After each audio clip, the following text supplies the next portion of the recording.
Magandang araw. Ako nga pala si Gabi ng Kababalaghan. Nais kong ibahagi sa inyo ang isang nakakakilabot na kwento sa aming nayon. Pakinggang maigi.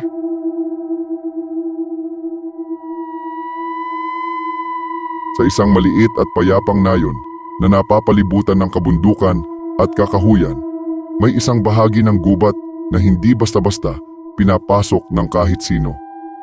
Kilala ito bilang puno ng itim na anino.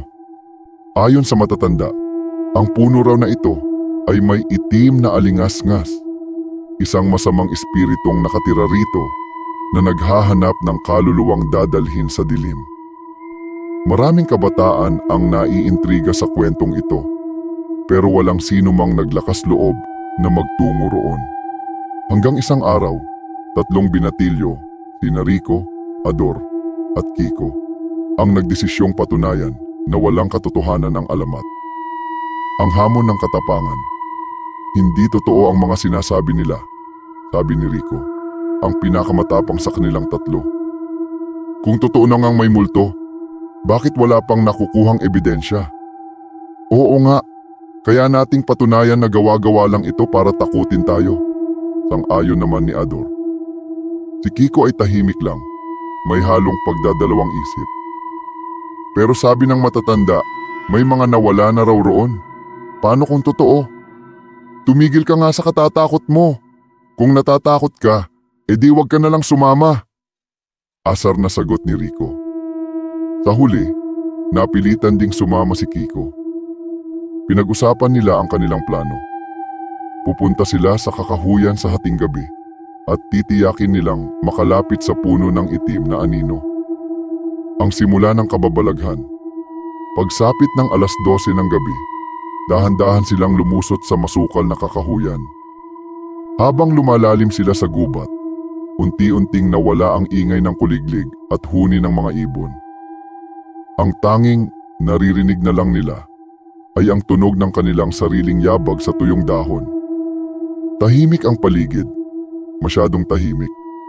Biglang may narinig silang mahihinang yabag sa likuran nila. Teka, may sumusunod ba sa atin?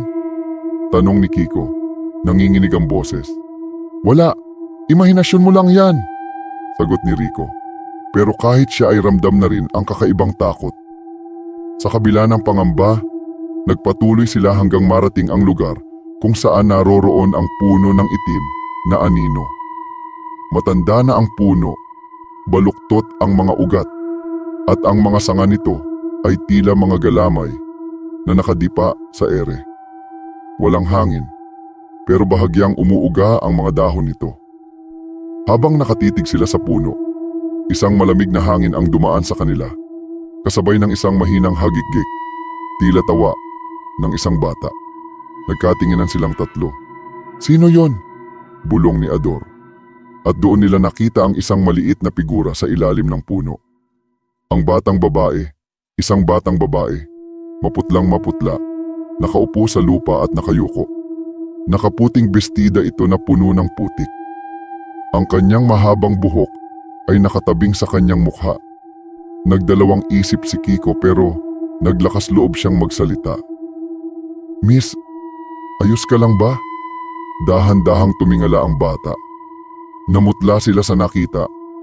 Walang mata ang mukha nito, puro itim na hukay lamang.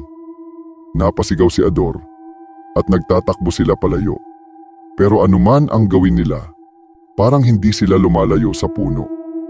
Ang paligid ay paikot-ikot at bawat paglingon nila ay andoon pa rin ang batang nakatayo sa ilalim ng puno, nakangiti sa kanila. Bigla silang nakarinig ng boses, isang malamig at malungkot na bulong. Huwag kayong umalis, manatili kayo rito. Lalong nanlaki ang kanilang mga mata nang makita nilang unti-unting gumagalaw ang anino ng puno. Parang may sariling buhay. Ang paglalantad ng lihim. Sa gitna ng kanilang takot, nadapa si Kiko at napahawak sa lupa. Doon niya nakita ang isang bagay na nakabaon, isang lumang kuwintas. Nang hawakan niya ito, biglang bumalik ang lahat ng ingay sa paligid. Bumalik ang huni ng mga kuliglig at nagkaroon muli ng hangin. Nawala ang batang babae. Nawala ang malamig na hangin. Nagmamadali silang tumakbo palabas ng kagubatan at hindi na lumingon pa. Kinabukasan, ikinuwento nila ang nangyari sa isang matandang naninirahan sa nayon. Napabuntong hininga ang matanda at sinabing, "Matagal nang nawala ang batang iyon. Anak siya ng isang babae rito sa nayon. Noon, hindi tanggap sa lipunan ang pagiging ina ng isang dalaga. Kaya't itinago ng kanyang pamilya ang bata sa gubat. Ngunit isang araw, hindi na siya binalikan at doon siya namatay, mag-isa. Pinaniniwalaang ang kanyang kaluluwa ay naiwang naglalagalag sa puno, naghahanap ng makakasama. Mula noon, hindi na muling pinasok ni Rico, Ador at Kiko ang kagubatan. Pero minsan, sa tahimik na gabi, may maririnig silang mahinang tawa ng isang bata at may makikitang maliit na figura sa ilalim ng puno ng itim na anino. Naghihintay, naghahanap.